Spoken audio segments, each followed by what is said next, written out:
When a good friend is getting married, it can be lots of fun to be asked to be in the wedding party, but it can also get expensive fast.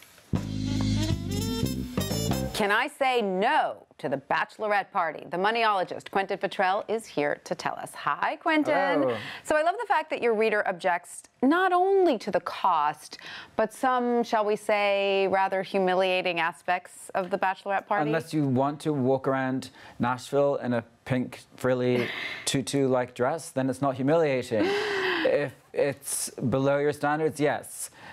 She sort of drew the line at the required at the costume. pink frilly dress for $250 that she will never wear again. Right, and it was above and beyond her budget, so she wants to say no to the Bachelorette party.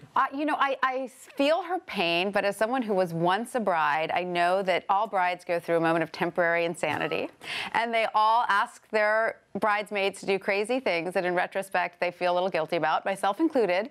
So I kind of feel like when you're on the other end, just kind of go with it and just go with the flow and know that someday you'll be asking your friends to do something rather humiliating. Right, because there, you know, if you look online, you see there was a guy recently strapped to a lamppost in Manchester, you know, in his underwear. I was in Dublin recently and I saw this truck trundle by, and there were 6 girls on exercise bikes on the bikes on the back of the truck. There you go. Cycling with blaring music, and I thought the humiliation that these women are put through for the sake of proving their friendship or whatever it may be. Right. Well, they seemed like they were enjoying it. So the humiliation level is one thing, but I guess when it comes to cost, I can understand that people do have to put their foot down at a certain point. And you say that wedding guests continue to outlay more and more money to attend weddings. Right. It's at the moment, it's something like $673.